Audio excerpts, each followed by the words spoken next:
This update brought to you by the new Hilux. Awaken your unbreakable. Up next on Prime7 local news, a corruption inquiry told Darryl Maguire's conduct put Australia's trade relationship with China at risk. A farmer dies after a tractor rolls at a property near Leeton. Plans unveiled for a multi-million-dollar stable complex and vet clinic at the Murrumbidgee Turf Club. After a string of deadly crashes, a $15 million roundabout will be installed at the most notorious intersection in the Snowy Valleys. A special piece of equipment to help grieving parents across Wagga. In the national news, our virus clusters grow, putting Southern Highlands locals on high alert, and how everyone managed to escape this frightening inferno in an apartment high-rise. That's at 6. This is Prime7 local news with Madelaine, Collignon and Karl Lijnders, and Elly Wicks with your local weather forecast. Tonight, a Karl High School student held up at knife point. A $15 million plan to fix one of our most dangerous intersections. I'm Daniel Gibson. Later on this news hour, fears our outbreak has spread beyond Sydney with hundreds of commuters at risk. And we'll see the moment a group of teenagers joyride comes to a dramatic end. Now, Prime7 local news. Good evening. A Karl High School student has been held up at knife point. After an extensive investigation overnight, police arrested a 19-year-old man they believe is responsible. For more, we're joined by Samantha Costin and Sam, a terrifying ordeal for the young student.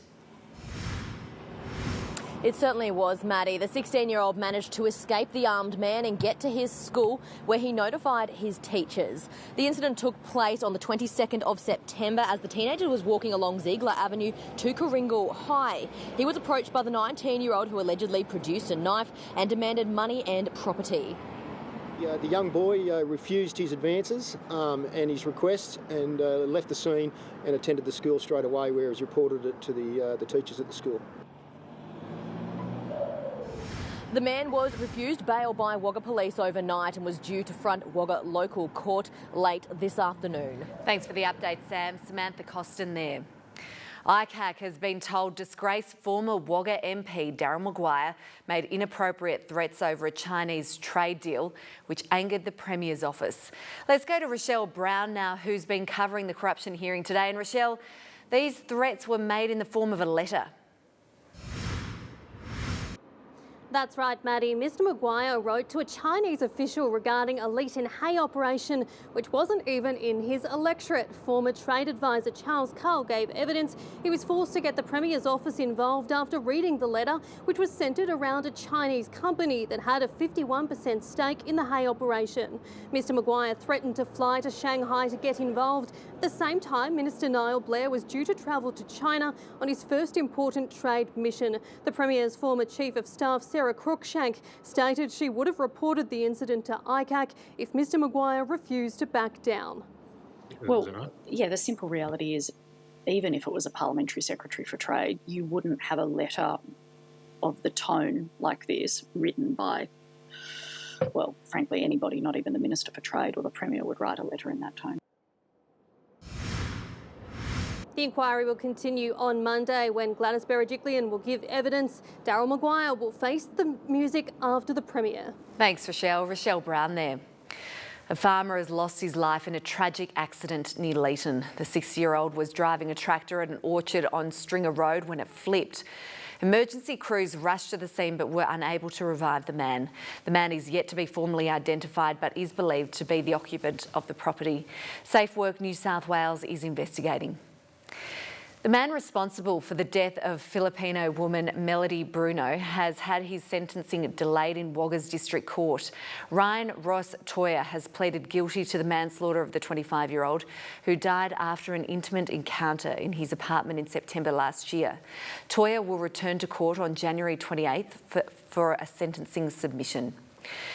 A $15 million roundabout will be built in a bid to prevent more deadly crashes at a dangerous intersection in Shumat. It comes just days after yet another crash, but locals aren't convinced a roundabout is the solution. A B-double head-to-head with a Toyota Yaris. It's the latest crash this week at the Snowy Mountains Go Cup Road intersection in Shumat. Jeremy Frost, Prime7 News. Plans for a multi-million-dollar stable complex and a vet clinic at the Murrumbidgee Turf Club have been unveiled. Once completed, the project is expected to attract new trainers to the club and create jobs. A vacant grassed area at the Murrumbidgee Turf Club could soon become a state-of-the-art stable complex and veterinary clinic. A new winter festival is coming to the Snowy Valleys next year thanks to a $390,000 bushfire recovery grant. Snowy Valleys Council was one of the only local government areas to receive the full amount of funding it applied for. The money will be used to host a series of small events in bushfire-affected communities. It'll give people an opportunity to travel to the beautiful towns of Adelong, Batlow and Tumbarumba and sample in some of the wonderful foods that we provide. Local businesses can contact Council to be part of the events program. Well, it's time now for a quick check of the weather with Elly, Wicks and Elly. It did feel a lot cooler across the region today. Yeah, absolutely. Quite a change for the end of the working week. Good evening. Well, it has been a bit of a cool and a breezy end to our Friday. Temperatures dropped to the mid or high teens in most of southern inland regions, and the westerly winds had us feeling a few degrees cooler than our forecast maximum. So in Wagga today, we did reach a top of 17 degrees. It felt more like 10 degrees at lunchtime today, thanks to those winds. It was a little bit warmer in western regions, 19 the top for West Wyalong, just 16 for Grenfell, 16 degrees in Cootamundra. Tumut, quite a chilly day there, only getting to 14 degrees. We didn't have much unsettled weather. It was mostly dry, and we should be increasing back up in temperature over the weekend. We should see a little bit of sunshine as well, so I'll have those details coming up after sport. Looking forward to it. Thanks, Elly. See you in a minute. Still to come in Prime 7 local news, the Deputy Premier in hot water after being caught speeding and on his phone. And a garage sale for a great cause in Wagga tomorrow. And a little later on this news hour, hundreds of commuters put on notice as our outbreak now hits the Southern Highlands. While the Victorian Premier's been thrown under the bus by a former minister, in the air and the ground. What sparked a wild police chase in Sydney. And some shocking scenes as fire engulfs an entire apartment block. That's tonight. The Deputy Premier will lose his driver's licence after allegedly breaking the law behind the wheel. John Barilaro was issued fines for speeding and using his mobile phone while driving in a ministerial car before he took 4 weeks mental health leave in September. Coalition MPs responded by saying their colleague deserves privacy. I won't be making comment on anyone's personal driving records or their own personal history. It happened in his own personal time. John Barilaro is on mental health leave at the moment. He should be given that time to recover. We're all human. We all make mistakes, and at the end of the day, nobody's above the law, and he'll actually have to face those consequences. He's obviously taken time out, and that's a matter for him and his office to deal with. Wagga's Country Women's Association is hosting a fundraising garage sale this weekend. There'll be thousands of items on offer, from toys and clothing to household goods and furniture. All proceeds will go to support the charity, which almost had to close its doors in January due to a lack of members. The garage sale starts at 8 a.m. tomorrow at the CWA building on Johnson Street. Don't go anywhere. Still to come in Prime 7 local news, a plea for fans to stay away from this weekend's Pascoe Cup finals. And Collignon favourite Michael Gibbons rewarded for a fine season with the Blues.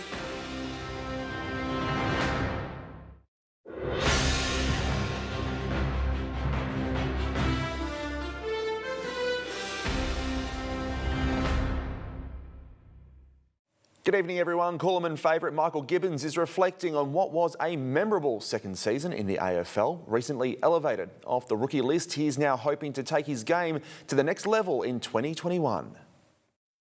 2020 was a year to remember for Michael Gibbons. 4 months of hub living just to play footy. He says Carlton are coming out stronger than when they went in. Not a lot you can do in those quarantine periods. So, we played a lot of cards, and there's a lot of different friendships that get made throughout. So it's interesting to see the bonds that are made throughout there. Football Wagga is pleading for fans to stay home this weekend as the much-awaited Pascoe Cup finals get underway at Rawlings Park. Henwood Park will meet Leeton on ground 4, while Hanwood will take on Young on field 1. We don't have a protected ground, if you like. So we're still encouraging spectators not to come. Wait until the second week of the finals and the third, when we actually move to Gissing Oval and to McDonald's Park. Even with the disrupted and shortened season, the Football Wagga president is confident the finals are generating plenty of interest. But the favourites haven't actually got to the point where they thought they would be. So we have a couple of clubs come through that people thought might have been in the rebuilding phase. They're actually into the final series. And made the weekend. Elly Wicks has the latest on what you can expect across the region, coming up after the break.